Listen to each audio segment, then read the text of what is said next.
Շատերի մոտ ստացվում է այնպես, որ նախկին աշխատանքը այսպես իդեալական վիճակում ետ չի վերադառնում, այլ օրինակ բացված է լինում եզրերի հատվածում։ Թե ինչու է նյութը բացվում հենց կուտիկուլայի հատվածում, այդ մասին արդեն իսկ խոսել եմ, եթե ոչ, ապա հենց այս հոլովակի տակ մեկնաբանությունների բաժնում կթողնեմ այդ հոլովակը եւս։ Իսկ այսօր եկեք քննարկենք, թե ինչ խնդիրների պատճառով կարող է նյութը առանձնանալ եղունգների եզրերի հատվածից։ Ես գալիս եմ Երևան։ Այս հոլովակի տակ գրիր Երևան բառը, ստացիր Երևանում կայանալիք իմ սեմինարի մանրամասները, բաց մի թող այն սեմինարը, որին երկար սպասել ես ու որտեղ քննարկվելու է 5 գլխավոր թեմա, որտեղ բոլորը կստանան այնքան շատ գիտելիքներ, որ կիրառելով իրենց աշխատանքի մեջ մի քանի անգամ կբարձրացնեն թե որակը, թե աշխատելու ժամանակահատվածը կկրճատեն, որտեղ թեմաներից մեկը գլխավորներից է, որի մասին քիչ են խոսում։ Ինչպես ձեռք բերել շատ հաճախորդներ, որտեղ բոլորը պարտադիր գնալու են ինձ մոտից նվերներով ու բոլորը ստանալու են եռալեզու սերտիֆիկատներ, որոնցով կարող եք աշխատել թե Հայաստանում, թե Հայաստանից դուրս ցանկացած երկրում։ Գրանցումները սկսված են, տեղերը սահմանափակ։ Սկսենք նախկին նյութի հեռացումից։ Առաջին սխալը կարող է կայանալ այնտեղ, որ եթե դուք հեռացնում եք նախկին նյութը եւ արդեն իսկ եզրերում կա անջատված նյութ, դուք այն թողնում եք եղունգի վրա։ Ցանկացած օդային դատարկ տարածություն պետք է անմիջապես հեռացնել, որովհետև այն նոր նյութի հետ հեշտությամբ կարող է դուրս գալ։ Էլ չեմ ասում, որ դրա տակ կարող է լինել ջերմ, շատ հարմարավետ միջավայր, ինչպես նաև խոնավ միջավայր ծնկայինի կամ այլ բակտերիաների զարգացման համար։ Երկրորդ սխալը, երբ որ դուք բոռապարատով հեռացնելուց հետո եղունգի նախապատրաստական փուլում չեք կատարում մեխանիկական ադգեզիա։ Այսինքն չեք վերցնում խարտոցը եւ եղունգի մակերեսը չեք վերամշակում խարտոցի օգնությամբ։ Երբ որ խարտոցով մի ուղղության վրա աշխատում եք եղունգի ընդհանուր մակերեսի հետ, ինչպես նաև եզրերի հետ, ապա այդպիսով դուք չեք ստեղծում այնպիսի միջավայր, որի վրա հեշտությամբ կկպնի նյութը։ Այսինքն, երբ որ խարտոցով մի ուղղության վրա բացում ենք, դա կոչվում է հենց բացել։ Մենք բացում ենք եղունգի թեփուկները կամ վերամշակում ենք նախկին նյութի մնացած շերտը, որը թեփուկավորվում է եւ անհարթ տարածք է ստացվում, անհարթ մակերես է ստացվում ու որի վրա բազան քսելուց հետո բնականաբար ունենում ենք արդեն իսկ կպչող մակերես, որովհետեւ բազան լցվում է այդ ծակոտկիների մեջ, մեր ստեղծած թեփուկների ու անհարթությունների մեջ եւ կպնում է, չորանալուց հետո ամուր կպչում է այդտեղ եւ այլևս չի պոկվում։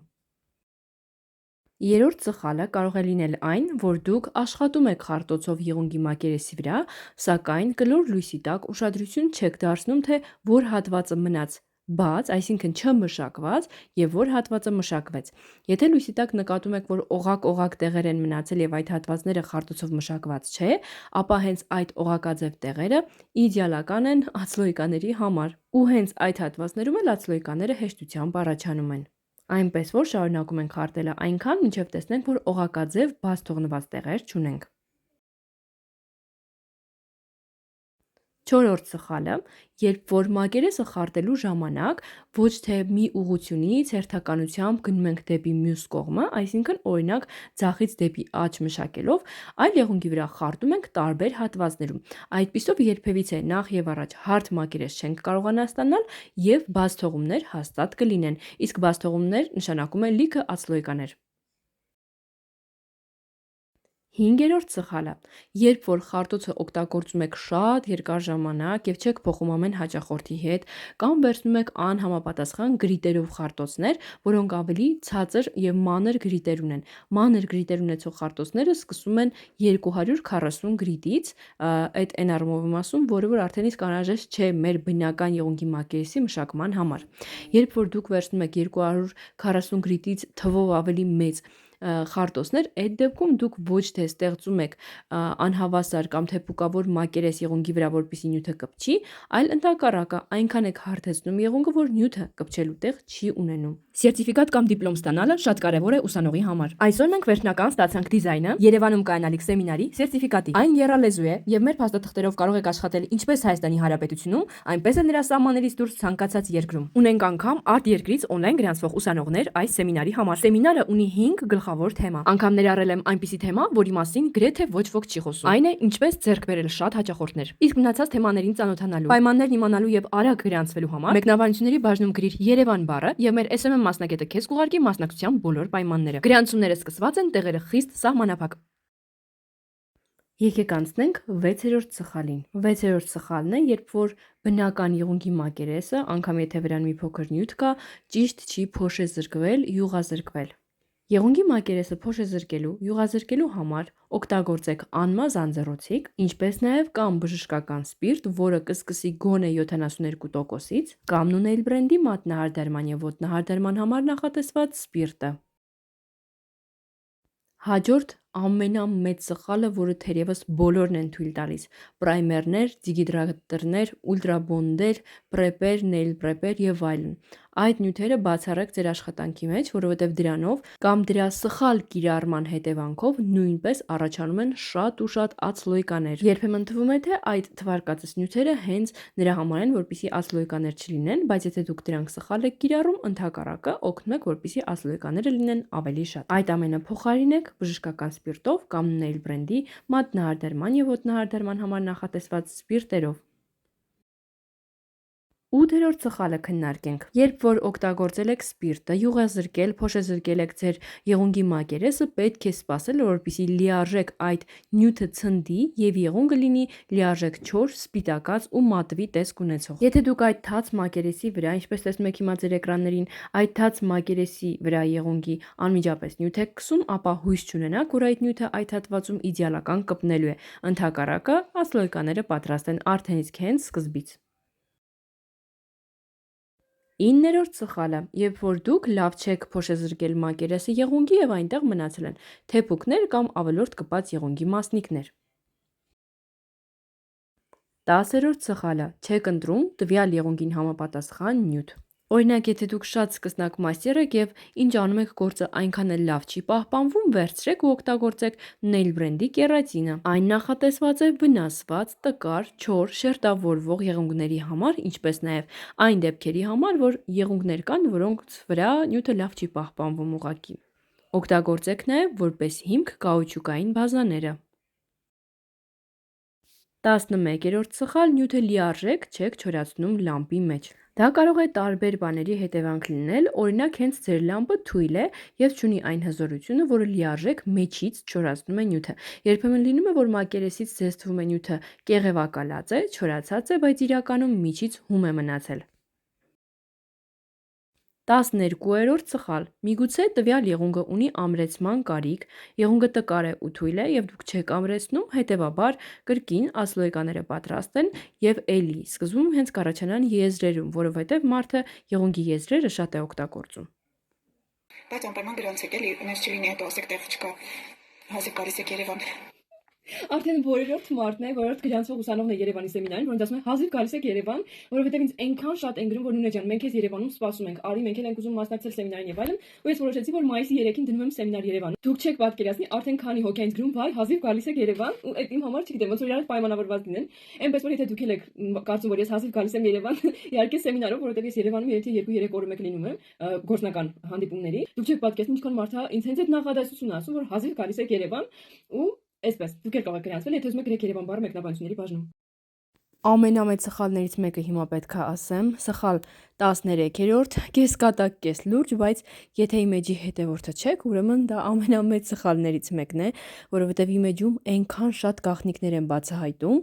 որը վստահ եմ ձեզ շատ պետք է գալու։ Այնպես որ դա այնպիսի սխալ է, որը հենց հիմա կարելի է ուղղել ու միանալ իմեջին։ Իսկ եթե արդեն վաղուց հետևում եք, դիտում եք հոլովակները, ուրեմն վստահ եմ բոլորից մի քանի քայլ առաջ եք։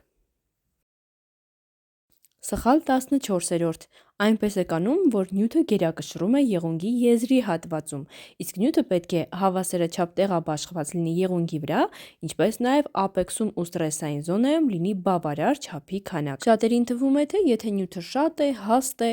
ապա այն չի կարող կոտրվել կամ վնասվել, ասեմ, որ ընդհակառակը, եթե եղունգը չունի ճիշտ արխիտեկտուրա, ապա ավելի շատ կարող է վնասվել։ Այնպես որ նյութը հավասարաչափ քսեք, հավասարաչափ տեղաբաշխեք, անգամ կարող եք հաճախորդի ձեռքը թարս պահել, աշխատել այդ նյութի կաթիլի հետ, որպեսզի ճիշտ բաշխվի, որ հետո եզրի վրա կամ այլ տեղ շատ կուտակված չլինի։ Սխալ 15-րդ, երբ ամեն մի նյութ քսելուց ուզում եք պարտադիր եղունգի եզրը փակած լինել, բազան քսեմ փակեմ, գույնը քսեմ փակեմ, հիմա արդեն այդպես չի աշխատում։ Ընդհակառակը, բոլոր նյութերը քսելուց հետո մենք վերջում լիարժեք չորացնելու ենք և խարտելու ենք, անգամ հենց տոպից հետո։ Սխալ 16-րդ. Ցանկացած նյութ քսելուց կլոր լույսի տակ չեք ստուգում, թե արդյոք իդեալական ծածկվեցին կողքերը, եզրերը, որպեսզի հասկանաք, թե եթե դատարկ տեղեր են մնացել, ուրեմն նյութը այդտեղ այլևս չի կպնելու։ Իսկ եթե տեսնում եք այդ դատարկ տեղերը, բնականաբար պետք է լրացնեք նյութի նոր քանակով։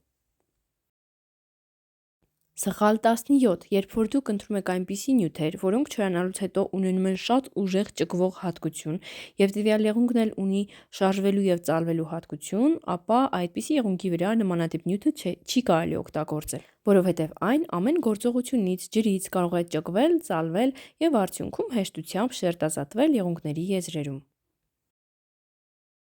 Սխալ 18-րդ. Երբ որ տոպով ծածկելու ժամանակ ուշադրություն չեք դարձնում, թե արդյոք իդեալական փակել եք եղունգը եւ տոպից դատարկ տեղեր չեն մնացել եզրի վրա, որովհետեւ տոպը ամեն դեպքում մեր ամբողջ գործի ֆիքսողն է եւ այդ ամբողջի փայլը պահողը ու իհարկե վերջնական էտապը։ Սխալ 19-րդ. Երբ որ եղունգները հենց այսպես թողնում եք տոպից հետո, պետք է վերցնել բոր ապարատը, եզրերը կարճացնել, որպեսզի ստանանք ավելի հստակ, իդեալական, բաց ու մաքուր ֆորմա։ Դե իսկ բոր ապարատից հետո խարտոցով մի փոքր ուղղելու ենք։ Խարտոցը նաև կօգնի, որպեսզի եղունգների եզրերը այնպես սուր չմնան, որ հանկարծակի հաճախորդը ինքն իրեն վնասի կամ գնատուն ու այդ սրության պատճառով ինքն իրեն փորձի խարտել եղունգները ու ավելի փչացնի։ Եվ սխալ 20-րդ, երբ որ դուք վերջում այսպես չեք մաքրում եղունգի տակ եւ չեք հեռացնում բնական եղունգը։ Մի անհանգստացեք եւ ձեր հաճախորդն էլ բացատրեք, որ այդտեղ երբ որ դուք բնական եղունգը մաքրում եք, դրանով ոչ մի վնաս չեք տալիս։ Այդ հատվածում այնքան շատ հաստ ու կոկիկ նյութի քանակություն կա, որ անգամ այդտեղ իր բնական եղունգի այդ 2 մմ մնալը նրան ոչ մի բանով չէր օգնելու եւ չէր փրկելու։ Ընդհակառակը, եթե տակից այս հաստ եւ ամուր նյութի տակից բնական եղունգի բարակ շերտը մնում է եզրերում, ապա դա նույնպես ժամանակի ընթացքում հեշտությամբ անջատվում է այդ նյութերից եւ լինում է առանձին նյութի շերտը հաստ, եթե նկատել եք, եւ առանձին բարակ եղունգը առանձնացած արդեն իսկ նյութերի շերտից։